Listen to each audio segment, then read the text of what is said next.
Hi, everyone. Hi.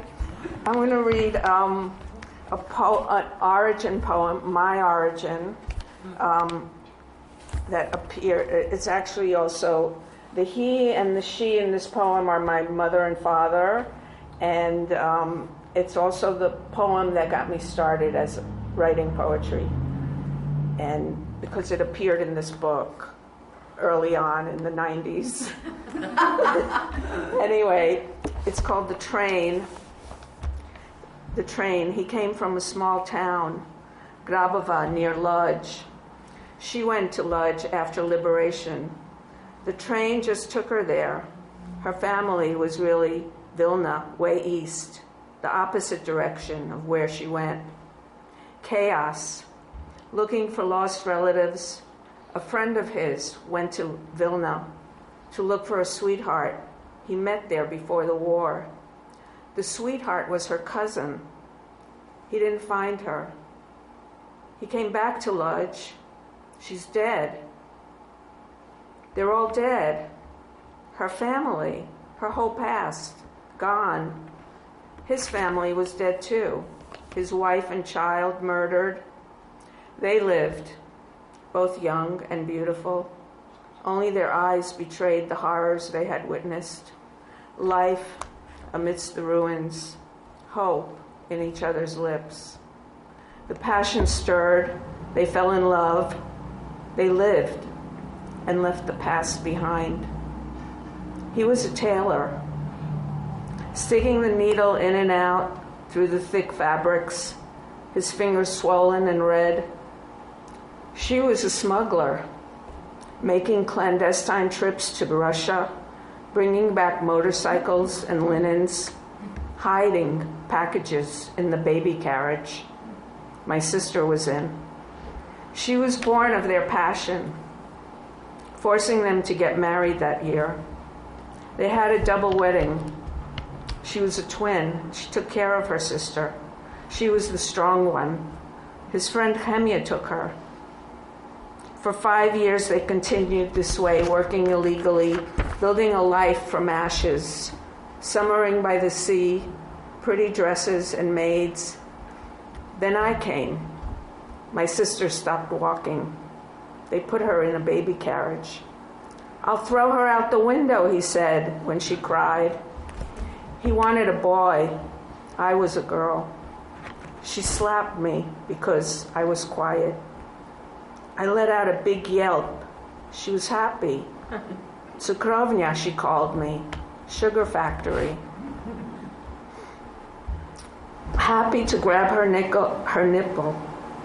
A good eater. I was the good one. My sister was bad. She didn't eat well. Dark and mischievous black eyes. She took her place in the family, my father's child. Round and sweet, I usurped my mother's heart. She held me tightly. It was not enough.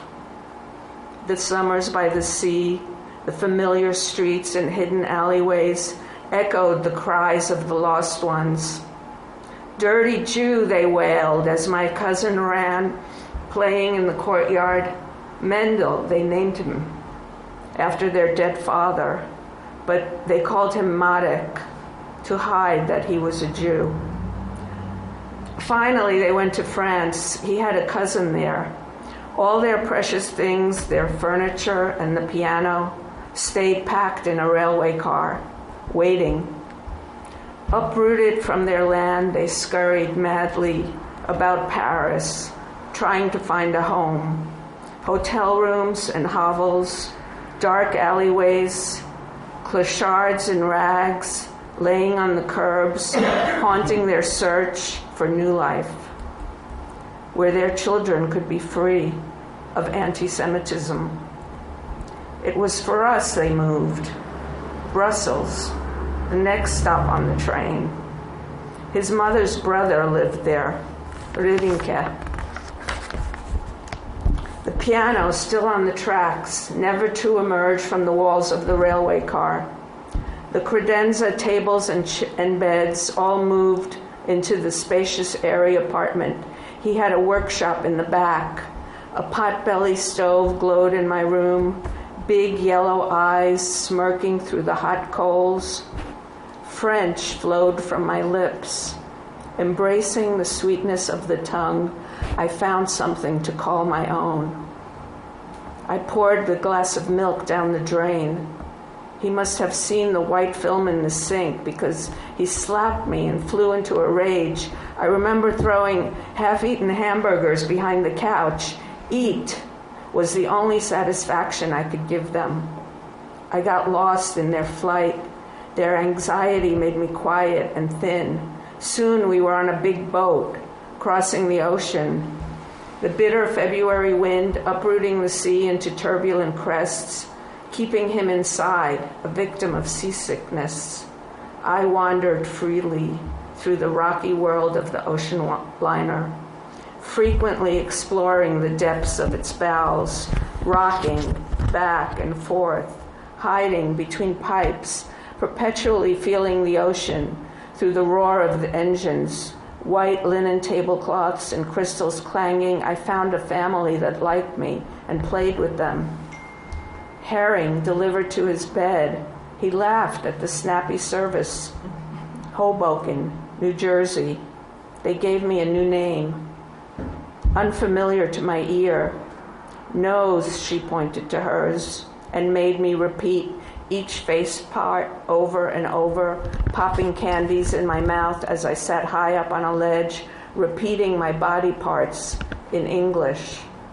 America, home of the brave and the free, drunk men slithering in hallways of the Jersey City boarding house, all four of us in one small room, breathing the decay of the dilapidated flop house. I waited for them to come home. They worked in Manhattan, the garment center. Unlimited work, pay by the piece. Long hours in the sweatshop, returning home long after dark, only to cook our meal in someone else's kitchen. Struggling in the darkness, we had arrived. America, last stop on the train. They hated their past, their country. This was their home now. Our home. Their children could have a home now, a new life, different from theirs. They never adjusted to the new land. Greenhorns, they called themselves. Hanging on to their lost heritage, never learning English, congregating only with their own kind, short people, very sure of what they didn't like, lost in a culture that worshipped money, their security blanket, encapsulated in various bank books. They started hoarding plastic bags, little pieces of tinfoil, wrapped carefully, packed in kitchen drawers, strings, brown paper bags, rubber bands pulling my scalp tight, long banana curls dangling. Refugee, they called me, chasing me down the street after school, trying to look up my dress, alone, clutching the key, hanging from a shoelace around my neck. I waited at the bottom of the stairs of the elevated subway station, waiting for them to come home.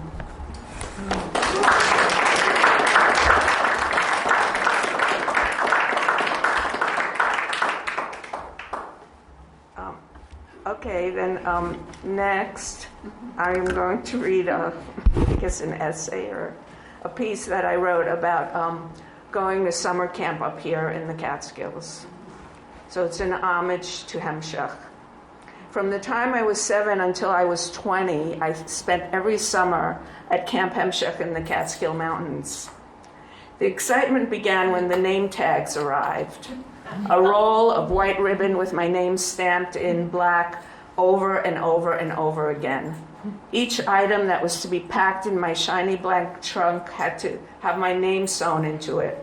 So the name tags were taken down to the basement where my father had his tailoring workshop and where the packing would take place. The trunk was to be picked up weeks before our departure date by a freight company, and my father, an expert packer, made sure everything fit into the small trunk. The crowning touch of the operation was my child-sized goose-down comforter, my puch, that had traveled with us all the way from Poland and was placed on top of the tightly packed items like a giant marshmallow squeezed into the sides. I loved that camp. I remember crying for days on end in early fall because I missed it so much. Lying on my sister's bed in her room at the top of the stairs of our attached brick house on East 11th Street in Brooklyn, I'd cry my eyes out. Her window faced a 10-foot square of grass my father tended with the same frenzy he harnessed to pack our trunks. That little patch of greenery fronted our two-family house. Dad vigorously cut and raked it, watered and worried until it went brown, and then he'd have to buy new sods to restore that little patch. I must have been around 7 the first time I stepped off the bus at Hunter campsite. I was wearing a dress, all crumpled from the long journey that had begun on the subway from Brooklyn's Brighton Beach to Manhattan's Upper East Side, where an air-conditioned coach stood waiting to transport us to the mountains. Its engine idled in front of the Atchern House, headquarters of the Jewish Labor Bund on East 78th Street. I did not travel well, and on that particular morning, I had already thrown up on the lady next to me on the subway. The bus gasped, spewing exhaust at the curb on East 78th Street. The dark tunnel of its interior with its huge seats frightened me. Outside on the sidewalk, our parents were busy greeting old friends, fellow travelers they hadn't seen since Poland or France, their confreres, Jewish survivors of the war in Europe. We children pressed our faces against the tinted bus windows as it pushed off from the curb. The trip was interminable, with hours of highway driving that culminated in an ascent up a treacherous mountain road. Rocks cascaded down to the stream below us as the bus rallied up the switchbacks. Wobbling down the bus stairs, I was confronted with bright sunshine in a field of green. Kids whose parents owned cars and were already there clustered around the bus, excited that it had finally arrived. Everyone was wearing shorts except me. I was new, recently arrived from Belgium on an ocean liner, and hadn't yet acquired any American clothing. Most of the other kids had already been in the US for a while. Hemshik subsidized fees for new arrivals like myself, and my parents were eager to send us to the mountains for the summer. The concept of sending their children to the countryside was a European ethic ingrained in them, and I was used to being sent away in the summers. En route from Poland, we lived in Paris for a year, waiting for documentation to enter the US. The summer we were there, I was sent to a seaside boarding house for refugee children. Pretty traumatic for a 4-year-old refugee to be separated from her parents, but they wanted us kids out of the way, and besides, the fresh air was good for us. My first summer at Camp Hemshek, I was in bunk 1, the first little bungalow in the row of bunks that ascended up the hill away from the main house. As the bunks proceeded uphill, the ages of their occupants increased. Camp mothers came in every morning to brush our hair. I loved Heike and Shirley. They were careful not to pull my hair like my mother did in her rush to get to work. Heike delighted in how sweet I was, and Shirley loved to horse around. Heike was the camp director's wife. They were both from Vilna in Lithuania, where my mother was born and raised, so their Yiddish was lilting and fluid like my mom's. Shirley was married to a friend of my father's from Lodz, the city where I was born. My parents met there after the war. Lodz was the only Polish city that had not been bombed, and survivors flocked there after liberation in search of friends and relatives. Michael Baron, the camp director, had been in the Russian army during the war and was good at keeping order. Luckily for us, he was also kind. His deep, cultured voice woke us up every morning over the loudspeaker. Alle stehen auf. Everybody wake up. Wasch die Zähne und mach sich rein und zu die Haverschaft-Versammlung gehen. Brush your teeth and get cleaned up and off to the Haverschaft-Platz, which was a meadow alongside the road of the dining room. We gathered there every morning before breakfast and every evening before dinner. This ritual was called the Haverschaft-Versammlung, the Fellowship Friendship Assembly. We would walk there in a long column according to how the bunks were arranged, singing "Wir kommen an," we're on our way, one of our camp anthems. The song had originated at the Medem Sanatorium, a refuge for impoverished and tubercular inner city kids outside of Warsaw, active during the interwar years. The sanatorium was one of many social and cultural enterprises fostered by the Bund, a massive Jewish workers' organization at its peak in Poland during that same period. The children were encouraged to govern themselves, publishing a Yiddish newspaper and serving on elected councils. The Medem Sanatorium was the model the founders of Camp Hemshech turned to when they embarked on the project of founding a summer camp for their children in America. They would infuse the fresh mountain air with the ideology they were so passionate about. Close enough to the city, where most of them labored in factories, the fresh mountain air of the Catskills was the perfect setting for their enterprise. You entered the Haverschaftplatz through an archway built out of tree limbs that spelled out the word Haverschaft in Hebrew letters. Friendship. Haverschaft was the word Mr. Barron used to greet us once we were assembled around the flagpole. First, we listened to announcements regarding general camp information. Various news clips were then read, culminating in the previous day's baseball scores. Then, with ceremonial fanfare, the American flag was raised. At the evening Versammlung, the flag was lowered and folded in ritualistic solemnity. The Haverschaftplatz faced a majestic view. Two blue-green voluptuous peaks sat side by side with a V-shaped expanse of sky between them. The road to Phoenicia wound through the crotch of those two mountains to the town of Woodstock, where counselors would hitchhike on their day off. The founders of Camp Hemshech, the committee, as we called them, had all been youth activists in the Bund back in Poland before the war. Many of them had been partisans and ghetto fighters.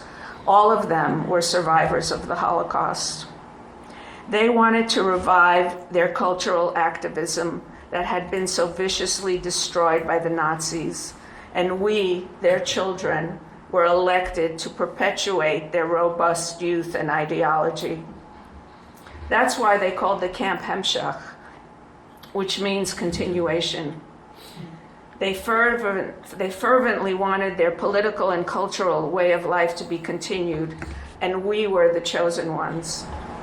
The truth of the matter was they were determined, proud, and commanding. They used to stay at a hotel, the Mayfair, right next to the Hemshech grounds. A white picket fence separated the two properties. They would stand on their side of the fence and watch us as we marched to the Haverschaftplatz. Mr. Feinsilver, the chairman of the committee, was the tallest of the little group of adults watching us. He resembled a gray ostrich, towering above the rest of his cohort. He wore a monocle and squinted over at us in inspection, his hands folded behind his back. Another one whose head protruded above the pack was Mrs. Sass, or the Sasova, as we called her. She favored a flouncy white hat that matched her summery outfits. Peerless in her stance, she stood examining us, her hands folded in front of her, clutching an oversized handbag. The rest of them were all short. Shimon Diamond, the treasurer, continuously maintained his furrowed brow, knowing he would soon have to allocate funds. And Solomensky, a mischievous wisecracker, always had a cigarette dangling from his lips.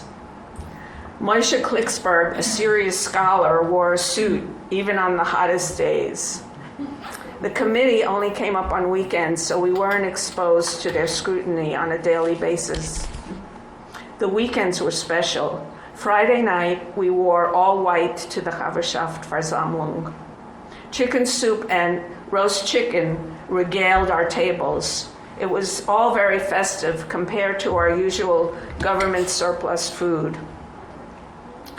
The special evening activity was Culture Night, a performance in Yiddish that entailed recitations and singing. The Bund had claimed Yiddish, the language of the Jewish working class, as the international language of the Jewish people. Rather than seeking refuge in a Jewish homeland, they believed Yiddish to be the glue that united the Jews of the world. Their entire political, social, and cultural movement was powered by Yiddish literature and song. We sang, recited poetry, and put on plays in Yiddish. Poetry and song, dancing and art were the lifeblood of our most beloved activities. On Saturdays, we donned blue work shirts and red bandanas around our neck, the uniform of the Jewish Labor Bund's youth movement, the SCIF. There was even a work day instituted at one point. Someone decided that in the socialist spirit, campers should collectively participate in beautification projects. That didn't work out so well. We wound up digging ditches and filling them back up, moving rocks from one place to another in the hot sun. But we loved our creative endeavors and our uniforms. The committee was another story. There was a silent distance between us, deepening as we grew older. We would be Americans, something they would never achieve, having been educated in Europe and having survived the Holocaust. It was as if we were performing their youth for them, but we would never be them. Overlooking the lake at the top of the hill was a lone crabapple tree. We designated it as our folk singing tree. We gathered there to sing American folk songs like Blowing in the Wind, This Land is Your Land, The Cat Came Back, and civil rights songs like Down by the Riverside. With mountain breezes wafting through our hair, we gathered under that tree and sang to the strum of guitars. Young people with creative talent flourished in the heady atmosphere of Camp Hemshech. The history of partisan fighters collided with our own generation's resistance to Jim Crow and the Vietnam War, invigorating our creative expression. Original songs and plays were written and performed in our color wars and Olympic competitions. Once a summer, in mid-August, we had Ghetto Day, a solemn all-day memorial to the victims of Nazism and the Jewish partisans who resisted. A 10-foot tall mosaic we had all worked on of a ghetto fighter standing on a bed of flames, holding up a rifle in one muscular arm and a grenade in the other, was placed at the far end of the lower campus. Throughout Ghetto Day, 2 senior campers wearing their blue work shirts and red bandanas took turns standing guard on either side of the Denkmal. the memorial. The program that night was one that few of us will ever forget. It opened with a remonstrance to remember, to never forget what happened to the Jewish people during the Nazi era. Dark, ominous chords reverberated through the casino, launching the narration. Remember the 6 million martyred Jewish souls. Remember Majdanek, Treblinka, Auschwitz. Remember the gas chambers, the crematoriums. Graphically violent and chilling poems were recited. The narrator called out words that the chorus echoed. Luckily, high-spirited partisan songs written in the ghettos buoyed our spirits, and the doleful lullabies invoking a mother's love for her child helped us transcend the atrocities being described. Those evenings, however, did not pass without consequences. I remember one ghetto night, I must have been about 11, one of our very serious and intimidating young counselors, Shimon Mniewski, broad in girth, his wide beard trembling, delivered a most dramatic rendition of the poem Es brennt, about a village burning. Und ihr steht und guckt da so sich mit verlegter Hand. Und ihr steht und guckt da so sich, wie unser Städtel brennt. These lines admonished those who stood by watching, doing nothing while their town burned to the ground. I wound up having to be taken out of the casino in tears, so overwrought that by the time they got me in bed, I was hysterical. My grandmother had died the previous fall, and I was screaming her name. My babchi and her twin daughters, my mother and my Aunt Sarah, had survived the Vilna ghetto and a chain of concentration camps. They attributed their survival to the fact that they were able to stay together. But how? That they never elaborated on. Nor was anyone else's personal war story discussed at camp. That night, my cousin Mark, Erev Shalom, was summoned to my bedside. He succeeded in soothing me to sleep. As the 60s progressed, more and more of us began adopting hippie attire. To our parents' chagrin, long unkempt hair and faded, torn bell-bottoms became de rigueur. The Stones, Jimi Hendrix, and Janis Joplin began upstaging Bob Dylan and Joan Baez. The town of Woodstock, long a mecca that attracted artists and bohemians, had always been a destination point when we were at Hunter. But in 1969, Camp Hemshech, Unser Sommerheim, our summer home, as one of our camp songs so aptly stated, moved downstate to Mountaindale, New York.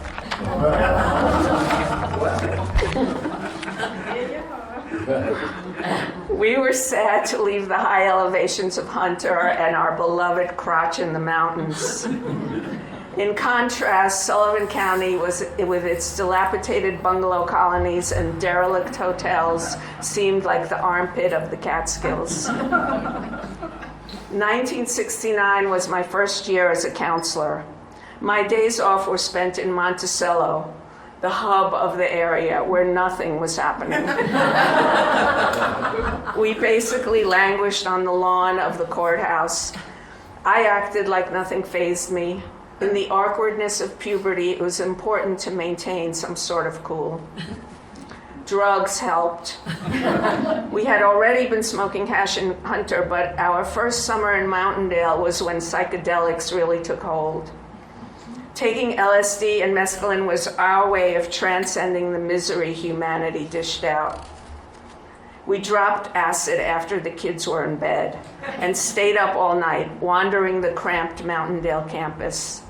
There was no lake, no folk singing tree, nowhere to go. So we just roamed around in the shadows of the bunks, lost in the night. When news came of the impending Woodstock Music Festival that summer, our interests peaked. It was scheduled to happen toward the end of the summer. It was a bizarre summer to begin with. Heavy rains dominated the weather. We attributed the deluges to the moon landing, which the entire camp watched on a small black and white TV in the dining room. Meanwhile, we followed the travails of the festival. First, we heard that the town of Woodstock was not going to allow it. The community feared a mass descent of hippies. Then, suddenly, to our elation, we were informed the festival was to take place not far from Mountaindale at a farm in Bethel. Maurice, a major acid head, was going to buy us all tickets on his day off. His favorite expression was "far out." He would stand there slowly nodding his head, twirling a sideburn, and repeating "far out," in a contemplative manner. By the beginning of August, practically every counselor was in the possession of a 3-day pass to the music festival. The entire council staff was planning to go. There was no question about it. 1969 was the first summer Michael Barron was not there.